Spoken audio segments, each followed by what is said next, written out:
గులాబీ పార్టీలో ఇంటిపోరు క్లైమాక్స్ కు చేరిందా? ఈ నెల 14తో ఎండ్ కార్డు పడే ఛాన్స్ ఉందా? అది సముద్రపు తుఫానా లేక టీ కప్పులో తుఫానా అన్నది ఆ రోజే తేలిపోతుందా? ఏంటి ఆ రోజు ప్రత్యేకత? బీఆర్ఎస్ వర్గాలన్నీ ఎందుకు ఉత్కంఠగా చూస్తున్నాయి? తెలంగాణలో బీసీ రిజర్వేషన్స్ పెంపు ఆర్డినెన్స్ విషయంలో ఇన్నాళ్లు ముందు నుయ్యి వెనక గొయ్యిలా ఫీల్ అవుతున్న బీఆర్ఎస్ ఎట్టకేలకు ఒక నిర్ణయాన్ని తీసుకుంది. ఈ నెల 14న కరీంనగర్లో బీసీ గర్జన పేరుతో బహిరంగ సభ నిర్వహించడానికి సిద్ధమైపోయింది పార్టీ. ఎన్నికల హామీ ప్రకారం రాష్ట్రంలో బీసీలకు స్థానిక సంస్థలతో పాటు విద్యా ఉద్యోగాల్లో 42% రిజర్వేషన్స్ అమలు చేయాలని డిమాండ్ చేస్తోంది ప్రతిపక్షం.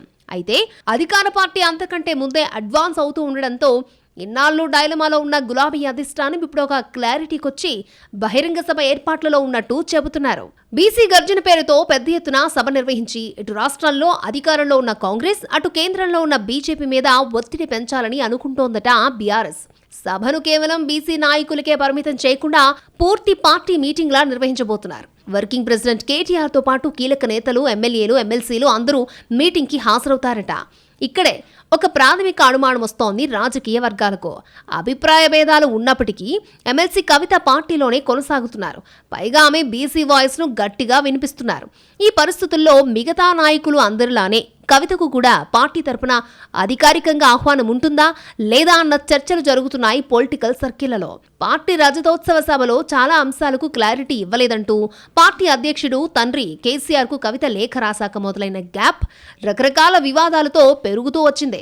ఇక బీసీ రిజర్వేషన్స్ కోసం ఆర్డినెన్స్ తీసుకురావాలని రాష్ట్ర ప్రభుత్వం నిర్ణయం తీసుకున్న రోజునే కవిత సంబరాలు చేసుకుంటే పార్టీ మాత్రం దాని చట్టబద్ధతను ప్రశ్నించింది. అలా పార్టీ ఒకటంటే తాను మరొకటి అన్నట్టుగా కార్యక్రమాలు చేసుకుంటూ వెళ్తున్నారామె.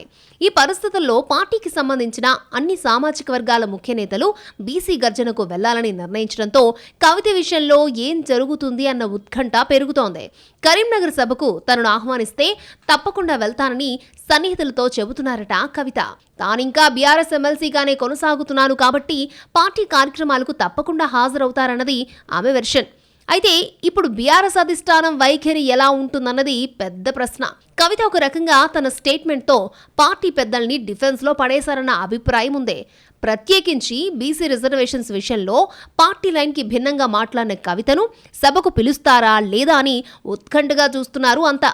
మామూలుగా అయితే ఆమె మాటలు చేతల్ని చూసి చూడనట్టు తీసుకోవచ్చు, కానీ ఇటీవల జరుగుతున్న పరిణామాలు బట్టి చూస్తూ ఉంటే మాత్రం మ్యాటర్ మరొకలా ఉంటుందేమోనన్న సందేహాలు వస్తున్నాయట పరిశీలకులకు.